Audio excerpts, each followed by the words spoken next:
Assalamualaikum warahmatullahi wabarakatuh. Shalom. Sebelum saya mempresentasikan hasil kerja saya, izinkan saya untuk memperkenalkan diri saya. Nama saya Martina Urukta, jurusan Manajemen kelas CD Ekstensi. Topik yang akan saya bahas adalah komunikasi verbal dan nonverbal. Secara etimologi, komunikasi berasal dari bahasa Latin yaitu cum, atau kata depan yang berarti dengan atau bersama dengan dan kata, humus, atau sebuah kata bilangan yang berarti 1, 2. Kata tersebut membentuk kata benda, yakni komunio. Komunio ini dalam bahasa Inggris disebut sebagai communion, yang memiliki arti yaitu kebersamaan, persatuan, persekutuan, gabungan, pergaulan, atau hubungan. Pada slide yang ketiga, menurut Agus 2003, komunikasi diartikan sebagai pemberitahuan, pembicaraan, percakapan, pertukaran pikiran, atau hubungan. Komunikasi ini juga dapat dibedakan lagi ke dalam beberapa bentuk pembagian komunikasi. Dari segi penyampaiannya, ada komunikasi lisan maupun tertulis. Dari beberapa sumber kini menambahkan komunikasi elektronik. Kita masuk pada slide yang keempat, yaitu komunikasi verbal. Komunikasi verbal adalah komunikasi yang menggunakan kata-kata, entah lisan maupun tulisan, atau bentuk komunikasi yang menggunakan kata-kata baik dalam bentuk percakapan maupun tulisan. Speak language. Komunikasi verbal mengandung makna denotatif. Media yang sering dipakai yaitu bahasa, karena bahasa mampu menerjemahkan pikiran seseorang kepada orang lain. Simbol atau pesan. Verbal adalah semua jenis simbol yang menggunakan satu kata atau lebih. Pada slide yang berikut adalah bahasa. Menurut Rahmat 1994, mendefinisikan bahasa secara fungsional dan formal. Secara fungsional, bahasa diartikan sebagai alat yang dimiliki bersama untuk mengungkapkan gagasan. Tata bahasa meliputi 3 unsur. Yang pertama, fonologi merupakan pengetahuan tentang bunyi-bunyi dalam bahasa. Yang kedua, sintaksis merupakan pengetahuan tentang cara pembentukan kalimat. Yang ketiga, sematik merupakan pengetahuan tentang arti kata atau gabungan kata-kata. Topik yang akan saya bahas adalah komunikasi verbal dan nonverbal.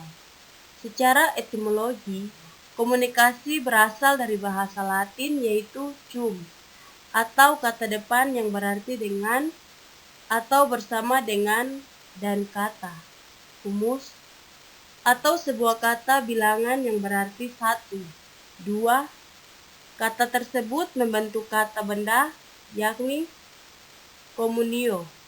Komunio ini dalam bahasa Inggris disebut sebagai communion, yang memiliki arti yaitu kebersamaan, persatuan, persekutuan.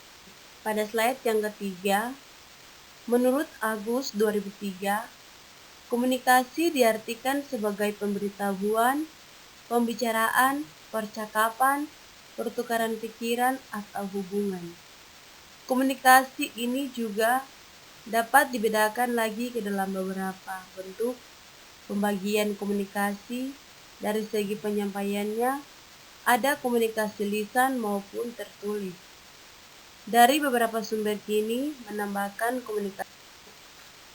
Keterbatasan jumlah kata yang tersedia untuk mewakili objek. Kata-kata adalah kategori-kategori untuk merujuk pada objek tertentu. Orang, benda, peristiwa, sifat, perasaan, dan sebagainya. Tidak semua kata tersedia untuk merujuk pada objek. Suatu kata hanya mewakili realitas, tetapi bukan realitas itu sendiri. Dengan demikian, kata-kata pada dasarnya bersifat parsial, tidak melukiskan sesuatu secara eksakt. Kata-kata sifat dalam bahasa cenderung bersifat dikotomis, misalnya baik buruk, kaya miskin, pintar bodoh, dan sebagainya. Kata merupakan unit lambang terkecil dalam bahasa.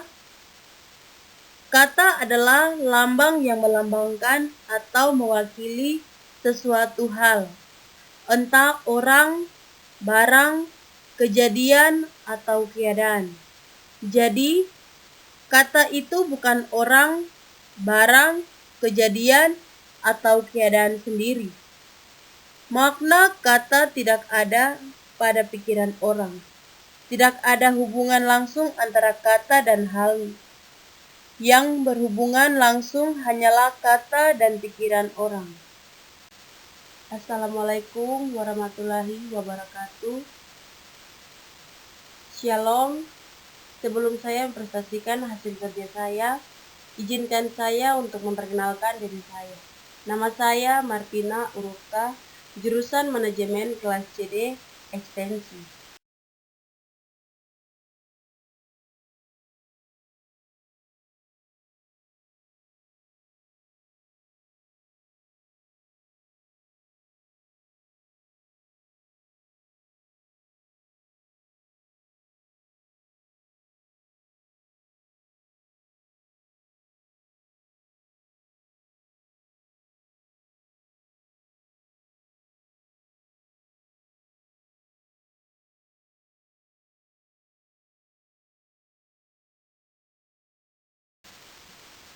Pengertian komunikasi tertulis. Komunikasi tertulis ialah komunikasi yang dilakukan yang melalui sebuah tulisan yang dilakukan dalam kegiatan surat menyurat yang melalui pos, telegram, telesat, fax, email, dan sebagainya. Dalam dunia bisnis, komunikasi tertulis ini terbilang sering dilakukan. Contoh, bentuk komunikasi tertulis misalnya ketika melakukan surat menyurat bisnis seperti A. Membuat dan mengirim surat teguran kepada nasabah yang menunggak pembayarannya. B. Membuat dan mengirim surat aduan klaim kepada pihak lain. C. Membuat dan mengirim surat penolakan kerja. D. Membuat dan mengirim surat penawaran harga barang kepada pihak lain. E.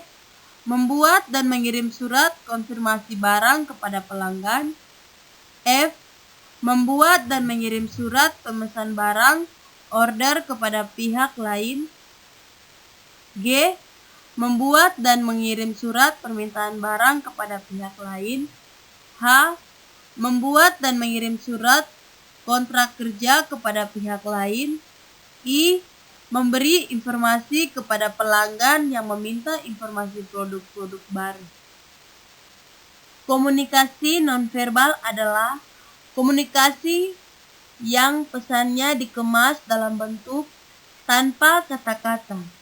Nonverbal juga bisa diartikan sebagai tindakan-tindakan manusia yang secara sengaja dikirimkan dan diinterpretasikan seperti tujuannya dan memiliki potensi akan adanya umpan balik, feedback, dari penerimaannya.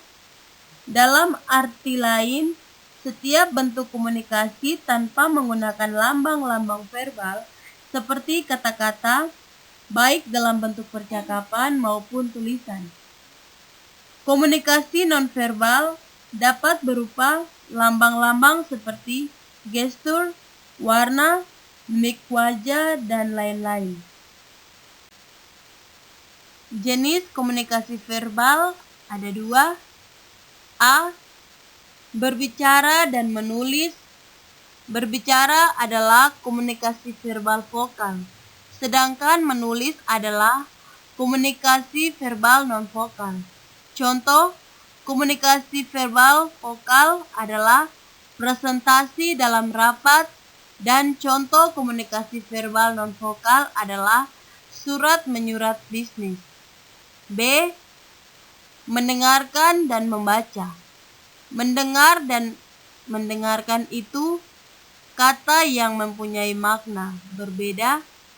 Mendengar berarti semata-mata memungut getaran bunyi, sedangkan mendengarkan adalah mengambil makna dari apa yang didengar, mendengarkan.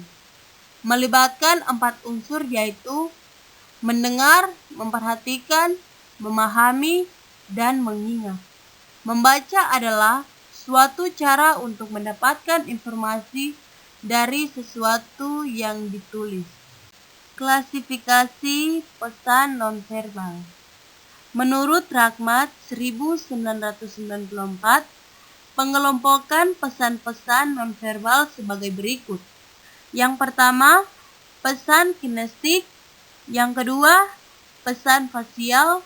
Yang ketiga, pesan gestural. Keempat, pesan postural. 5.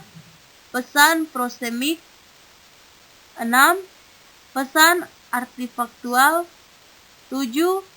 Pesan paralinguistik. 8. Pesan sentuhan.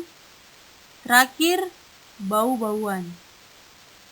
Menurut Mark L. Knapp, menyebut 5 fungsi pesan nonverbal yang dihubungkan dengan pesan verbal. Yang pertama, repetisi. Yang kedua, substitusi. Yang ketiga, kontradiksi. Yang keempat, komplement. Yang kelima, aksentuasi. Menurut Dalgy Letters 1976, menyebut 6 alasan mengapa pesan nonverbal sangat signifikan, yaitu: pertama, faktor-faktor nonverbal sangat menentukan makna dalam komunikasi interpersonal. Kedua, perasaan dan emosi lebih cermat disampaikan lewat pesan nonverbal ketimbang pesan verbal. Ketiga, pesan nonverbal menyampaikan makna dan maksud yang relatif, bebas dari penipuan, distorsi, dan keracuan. 4. Pesan nonverbal mempunyai fungsi metakomunikatif yang sangat diperlukan untuk mencapai komunikasi yang berkualitas tinggi. 5. Pesan nonverbal merupakan cara komunikasi yang lebih efisien dibandingkan dengan pesan verbal. 6. Pesan nonverbal merupakan sarana sugesti yang paling tepat. Perbedaan antara komunikasi verbal dan nonverbal. Ada 3 perbedaan, yaitu kesengajaan pesan. Yang kedua, tingkat simbolisme dalam tindakan atau pesan. Yang ketiga, pemrosesan mekanisme. Dan kita akan membahas poin yang pertama, yaitu kesengajaan. Kesengajaan suatu perbedaan utama antara komunikasi verbal dan nonverbal adalah persepsi mengenai niat, intent. Pada umumnya, niat ini menjadi lebih penting ketika kita membicarakan lambang atau kode verbal. Sebuah pesan verbal adalah komunikasi kalau pesan tersebut dikirimkan oleh sumber dengan sengaja dan diterima oleh penerima secara sengaja pula. Pada poin yang kedua adalah perbedaan-perbedaan simbolik. Kadang-kadang niat atau intent Ini dapat dipahami karena beberapa dampak simbolik dari komunikasi kita. Misalnya, memakai pakaian dengan warna atau model tertentu mungkin akan dipahami sebagai suatu pesan oleh orang lain. Komunikasi verbal dengan sifat-sifatnya merupakan sebuah bentuk komunikasi yang diantarai mediated form of communication, dalam arti kita mencoba mengambil kesimpulan terhadap makna apa yang diterapkan pada suatu pilihan kata. Kata-kata yang kita gunakan adalah abstraksi yang telah disepakati maknanya, sehingga komunikasi verbal bersifat intensional dan harus dibagi, syarat. Di antara orang-orang yang terlibat dalam tindakan komunikasi, sebaiknya komunikasi nonverbal lebih alami. Isi beroperasi sebagai norma dan perilaku yang didasarkan pada norma. Yang terakhir, mekanisme pemrosesan. Perbedaan ketiga antara komunikasi verbal dan nonverbal berkaitan dengan bagaimana kita memproses informasi. Semua informasi termasuk komunikasi diproses melalui otak. Kemudian, otak kita menafsirkan informasi ini lewat pikiran yang berfungsi mengendalikan perilaku-perilaku fisiologis atau refleks dan sosiologis. Perilaku yang dipelajari dan perilaku sosial. Suatu perbedaan utama dalam pemrosesan adalah dalam tipe informasi pada setiap belahan otak.